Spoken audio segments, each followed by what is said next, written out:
I can't marry you, I'm in love with my ex. She cried 2 weeks before the wedding. So I canceled everything, sold the house, and moved states. Hey viewers, before we move on to the video, please make sure to subscribe to the channel and hit the like button if you want to see more stories like this. Thanks. The place cards arrived on a Tuesday. I remember because the sun was streaming through the bay window of the house we'd bought together, illuminating the dust moves, dancing in the air like specks of gold. I'd just finished assembling the final, absurdly complex IKEA bookshelf for our shared library, a project I'd been putting off for months. The scent of fresh pine and coffee hung in the air. It was a perfect, peaceful moment, the kind you mentally bookmark as a happy memory. Chloe was at the dining table, a fortress of wedding planning. Binders, fabric swatches, and a scattered rainbow of place cards surrounded her. She was meticulously writing out names in her elegant looping cursive, the one thing she always said her mother ever taught her that was actually beautiful. "Look at this, Liam," she said, holding one up.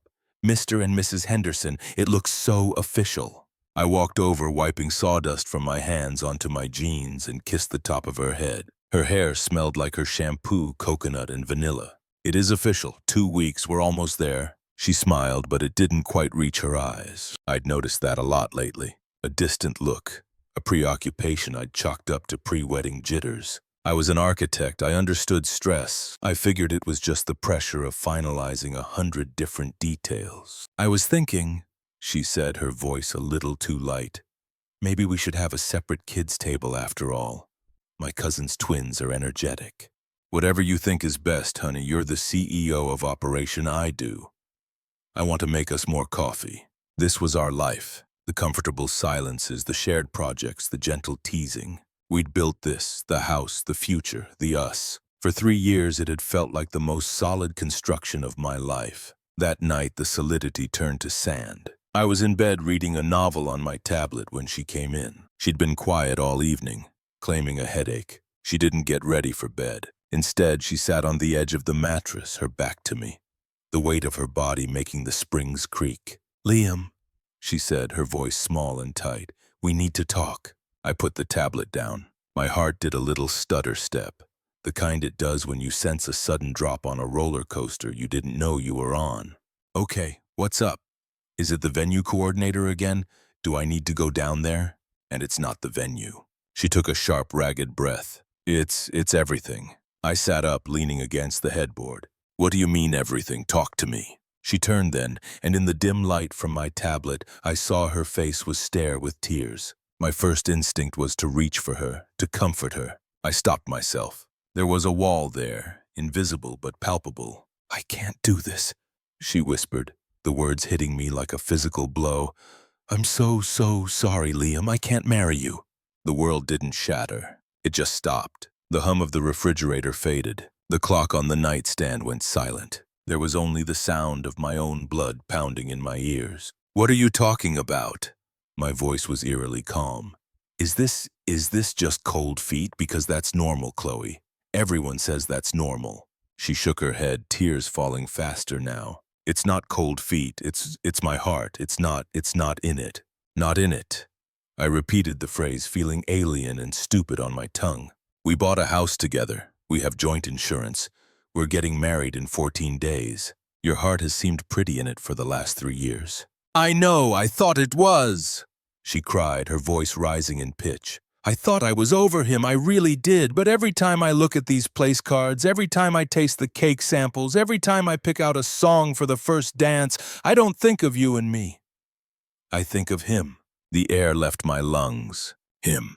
There was only one him that carried that weight. Jake, the ex-boyfriend from before me. The one with the motorcycle and the reckless smile. The one who'd broken her heart and whose ghost I'd spent years patiently exorcising. "Jake," I said, the name a curse in the quiet room. She nodded, a fresh wave of the sobs racking her body. She was the picture of misery, but all I could feel was a cold, spreading numbness. "He reached out a few months ago just to talk," she said.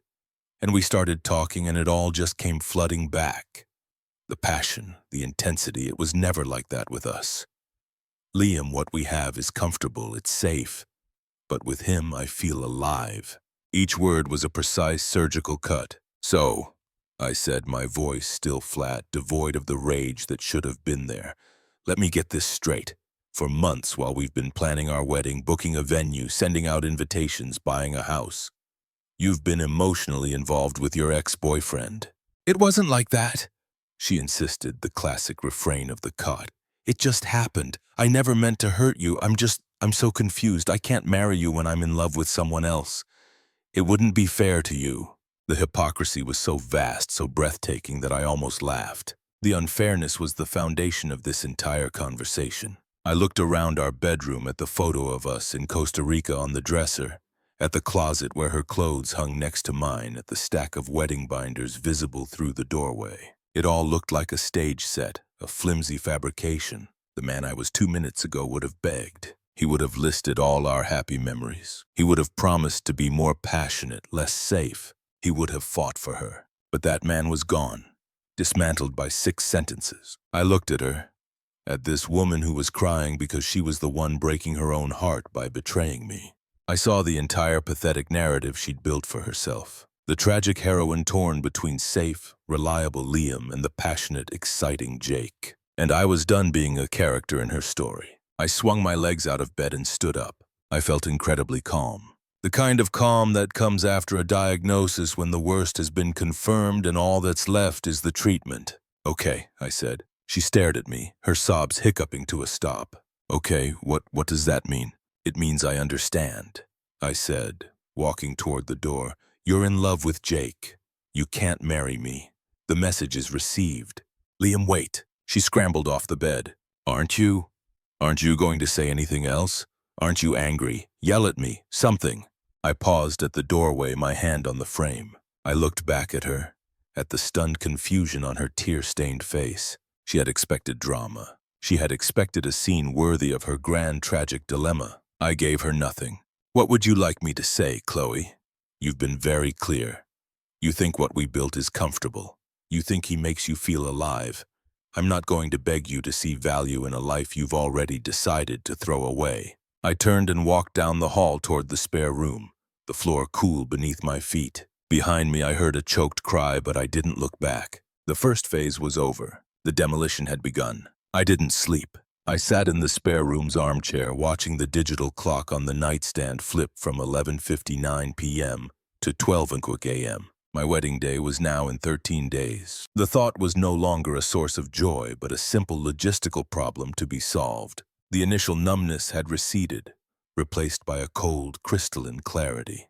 There was no room for grief. Grief was a luxury for a future version of me. The present version had a project to manage, the systematic dismantling of a life. At 7:01 a.m., I heard the master bedroom door open and the sound of the shower running. I waited until it stopped, then walked out. Chloe was in the kitchen, her eyes puffy and red, clutching a mug of tea. She looked at me, a silent question hanging in the air.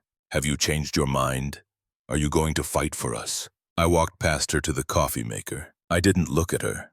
Liam, she began, her voice fragile. I need to make some calls, I said, my tone as neutral as if I'd said, I need to get the oil changed. I poured my coffee, walked into my home office, and closed the door. The first call was the hardest. My mother answered on the second ring, her voice bright. Liam, good morning, sweetie, just finalizing the guest list for the rehearsal dinner with your father. I took a breath. There was no good way to do this. Mom, the wedding's off. A beat of stunned silence. What? What do you mean off? Did something happen to the venue? A fire? No. Chloe is in love with someone else. Her ex, Jake. She can't go through with it. Another silence, longer this time. I could hear the sound of her world recalibrating. Oh, my boy. Oh, Liam, I'm so sorry. Where are you? Are you okay? Do you want us to come over? I'm fine. I'm at home, and no, please don't come over. I have a lot to handle. We can help you, honey. We can. Mom, I said, my voice firm, leaving no room for argument. I need you to tell Dad, and I need you to let me handle this my way. There's nothing to discuss. It's over. I hung up, the finality of the words settling in the room.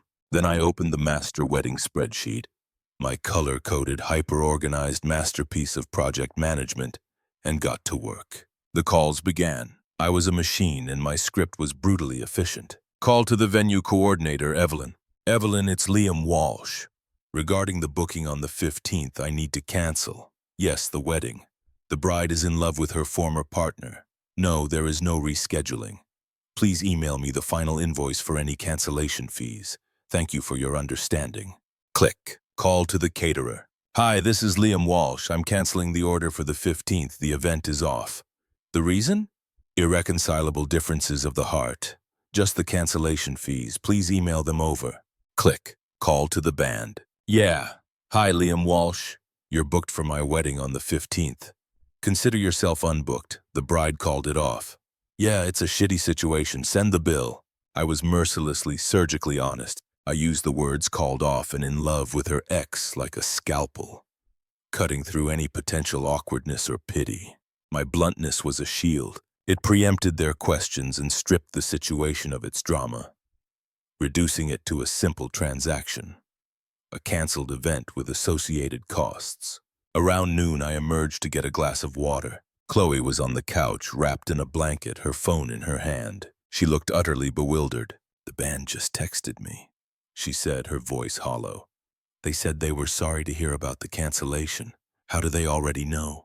I told them, I said, refilling my water glass. You told them. What did you say? The truth. I turned to look at her, and for the first time I saw a flicker of something beyond regret in her eyes. Shame. I said, the bride is in love with her ex-boyfriend and the wedding is off. It seemed the most efficient way to avoid confusion. Her face crumpled. You didn't have to tell them that. You're humiliating me. A cold smile touched my lips. No, Chloe, you humiliated yourself. I'm just handling the logistics. I went back into the office. The next call was to a real estate agent I knew professionally. I listed the house as is, furnished. I wanted it sold fast. Then I called a storage unit company and booked one for my personal items, the books, the tools, the things that were mine before her. I worked until the sky outside my window turned from blue to black. When I walked out, the house was silent. Chloe was gone, probably to a friend's or to Jake's. It didn't matter. I stood in the living room, the scene of last night's destruction. The place cards were still on the table. I picked one up. Mr. and Mrs. Henderson. I didn't crush it. I simply dropped it into the recycling bin. It was just paper now. The grief was there. A vast dark ocean waiting beneath the ice I was standing on. But I wouldn't let it through. Not yet. For now, there was only the next task, the next call, the next box to pack. I was disappearing piece by piece from a life that had already erased me. I moved into a temporary apartment the following week. The silence there was different. It was mine, untainted by her ghost. The grief finally broke through the ice, and for a few days I let it. I sat in the dark. I didn't shave. I ate takeout. I allowed myself to feel the full crushing weight of the betrayal. And then, when I was done, I stood up, showered, and got back to work. The sale of the house proceeded at a brutal pace. I priced it to sell, and it did in under 10 days. The profit after the mortgage was paid was split down the middle. I transferred her half without a note. It was the last financial tether between us. My firm had offices nationwide. I put in for a transfer to the Denver branch, a city I'd always loved. But Chloe had deemed too rugged. They accepted. I used what was left of my honeymoon fund for a deposit on a modern loft with a view of the mountains. I blocked Chloe's number. I deleted my social media accounts and created new private ones. I was a ghost, and I was building a new haunt 2,000 mi away. The information about her downfall didn't come from her. It came in drips and drabs from a single guilt-ridden mutual friend, Stacy, who I'd forgotten to block. Stacy. 3 weeks after I moved. Hey, Liam. Just heard you moved. Hope you're okay. It's a mess here. Chloe and Jake lasted about a month. I read the text. I felt nothing. I didn't reply. Stacy a week later. Jake told her he wasn't built for monogamy. Said the whole drama of stealing a bride was the exciting part. Now that it was real, he was bored. He's already seeing someone else. A part of me, the old architect, appreciated the irony. The foundation she'd left me for was not just shaky. It was non-existent. He was a man who thrived on the blueprint of an affair, not the construction of a life. Stacy a month later. Chloe's a wreck. She had to move back in with her mom. A lot of people are pissed at her. She lost a ton of money on the wedding stuff you didn't cancel. I finally typed a reply. Stacy, I appreciate you thinking of me, but what happens in Chloe's life is no longer of any interest to me. Please don't update me again. I hope you're well. I blocked her number. The pipeline was closed. The karma was perfect, and it was entirely of her own making. She had been discarded just as she had discarded me. The passion and intensity she craved had burned her to ash. The comfortable, stable life she'd scorned was the very thing she now desperately needed. Her reputation was in tatters. Her finances were a mess, and she was living in her childhood bedroom, surrounded by the ghosts of her own terrible decisions. I stood on the balcony of my Denver loft, breathing in the crisp, thin air. The Rockies were a purple silhouette against a blazing orange sunset. Down below, the city lights began to twinkle, each one a possibility I hadn't had before. I felt no satisfaction, no triumphant "I told you so." The feeling was more profound than that. It was a complete and utter indifference. Her suffering was not my victory. My victory was this view, this peace, this new life built on the solid ground of my own worth. A ground she had proven herself unworthy of sharing. The chaos was hers. The silence was mine, and I preferred the silence. The silence in my new life was a balm. I filled it with the sounds of a city I was learning to love, the distant wail of a train, the hum of downtown traffic, the wind whistling through the mountain passes. I built a new routine. I joined a rock climbing gym. I started dating casually with a woman from my building who was smart, funny, and had no connection to the wreckage I'd left behind. My peace was punctuated by the distant, muffled explosions of Chloe's unraveling. My new number was a fortress, but she found cracks in the walls I'd built. It started 6 months after I'd left. Unknown number, 10:14 p.m. "Hey, it's Chloe. I know you probably don't want to hear from me, but I saw a photo of the Rockies from your mom's Facebook, and it made me think of that trip we talked about taking. I hope you're doing okay." I stared at the text. The audacity of it. The casual, nostalgic tone, as if she were an old camp friend checking in. She was testing the waters, seeing if the bridge was even still there. I deleted the message and blocked the number. There was no bridge. There was a canyon, and I was on the other side. 2 weeks later, my phone buzzed with a voicemail from another new number. Against my better judgment, I played it. Her voice was thick with tears, a dramatic performative sadness. "Liam, it's me. God, I don't even know what to say. Jake, he was a monster. You were right about everything. He used me, and then he just left. I've lost everything. Our friends, the house, my future. I'm so alone. I keep thinking about our kitchen and the way you used to make me coffee in the morning. I was such an idiot. I ruined the best thing that ever happened to me. Please, can you just call me back? I need to hear your voice." I felt a distant clinical pity, the kind you might feel for a character in a depressing movie. She wasn't apologizing for hurting me. She was lamenting the consequences she faced. She missed the coffee I made, the stability I provided, the life I curated. She didn't miss me. I deleted the voicemail. The next assault came via a flying monkey. My phone rang, and the screen displayed a name I hadn't seen in a year. Carol, Chloe's mom. I almost didn't answer, but a cold curiosity got the better of me. "Mark, it's Carol." Her tone was the same as always. Sharp, imperious, assuming compliance. "It's Liam, Carol. And to what do I owe the pleasure?" She ignored the correction. "We need to talk about Chloe. She's in a very bad way. That animal she left you for has destroyed her. She's not eating, she's not sleeping, she's a shadow of herself." "I'm sorry to hear that," I said, my voice flat and devoid of any actual sorrow. "Aren't you going to do something about it?" she demanded, her voice rising. "You loved her once. A real man would show some compassion. She made a mistake. People make mistakes, Liam. Don't you still care about her at all?" This was the crucial moment. The trap was set. Agree, and I'd be pulled back into the drama. Get angry, and I'd be proving I still cared. I chose a third option. "The truth. Carol," I said, my voice calm and measured. "Chloe didn't make a mistake. She made a conscious, sustained choice to betray me 2 weeks before our wedding. The person you're describing, the one who is not eating or sleeping, is dealing with the direct consequences of that choice. Her well-being is no longer my concern. It hasn't been for a long time. I hope she gets the help she needs, but it won't be from me. Goodbye." I hung up on her sputtering protests. That, I knew, would be the final straw for Chloe. The calm, unassailable logic was a weapon she couldn't fight. It denied her the emotional explosion she needed to feel validated. It took less than 24 hours for the mask to fully slip. A final text blazed onto my screen from a third number. Unknown number. 11:47 p.m.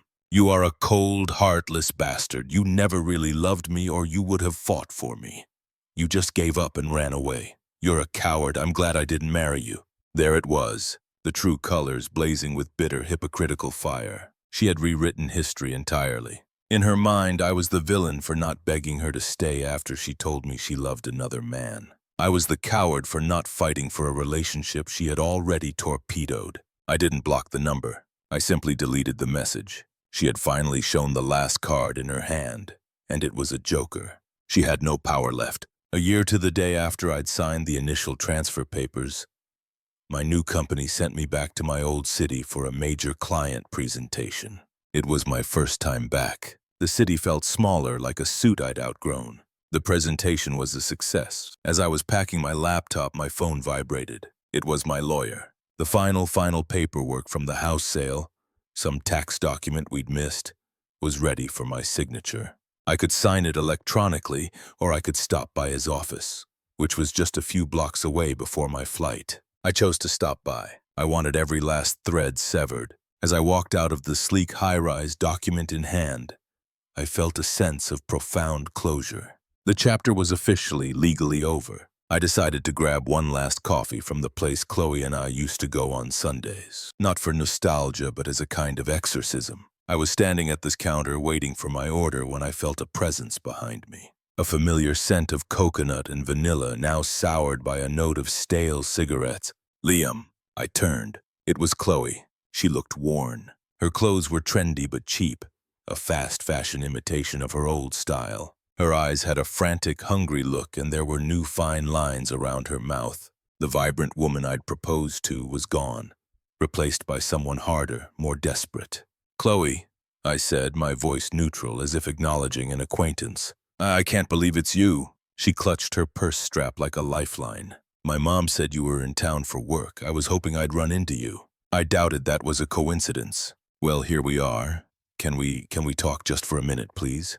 The plea in her voice was raw. I looked at my watch. My flight wasn't for 3 hours. I felt no anxiety, no anger, just a weary desire to complete this final piece of business. All right, 5 minutes. We took a small table in the corner. She clutched her latte with both hands as if for warmth. You look good, she said, her eyes scanning me. I was wearing a well-tailored suit. I was tanned from weekend hikes, and my posture was no longer that of a man carrying the weight of a failing relationship. I looked like what I was, successful and at peace.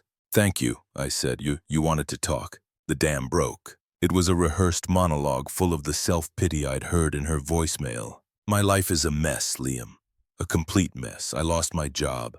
I'm waiting tables. Jake was a con artist. He maxed out my credit cards before he left. I'm living with my mom, and it's humiliating. I see our friends sometimes, and they look at me with such pity. She looked at me, her eyes begging. I lost everything. My job, my friends, my home. You were my real life. I was an idiot, a scared, stupid idiot. We can start over, can't we? We can get back what we had. I took a slow sip of my black coffee. I let her words hang in the air. Let her see that they had no effect on me. Chloe, I said, my voice calm and firm like a teacher explaining a simple concept to a slow student. What we had is a memory and not a particularly good one. You see, you didn't just break my heart 2 weeks before our wedding. You showed me that the woman I loved was a fiction. The real you was capable of a cruelty and a selfishness I couldn't have imagined. She opened her mouth to protest, but I held up a hand. Not harshly, but with definitive finality. And for that, I continued, I'm actually grateful. It forced me to build a life I truly love. A life that isn't built on the shaky foundation of someone else's whims. I don't hate you. I don't wish you ill. But I also don't think about you. You're a closed file, a lesson learned. Tears of frustration now, not sadness, welled in her eyes. So that's it. After everything, you're just going to be this cold, unfailing robot. I almost smiled. No, I feel plenty. I feel the sun on my face when I hike. I feel the satisfaction of a project well built. I feel excitement for my future. I've just chosen to stop feeling anything for you. It was a choice that improved my life immeasurably. I stood up, pulling my carry-on bag over my shoulder. I placed a $10 bill on the table for my coffee. I have a plane to catch. I hope you find what you're looking for, Chloe, but it won't be with me. Goodbye. I turned and walked out of the cafe, leaving her sitting there, small and defeated. I didn't look back. The Colorado air was waiting for me, and the mountains were calling me home. She was already a ghost, and I had stopped believing in ghosts a long time ago. Thanks for watching. Make sure to subscribe to the channel and hit the like button. What do you think about this story? Share it in the comments.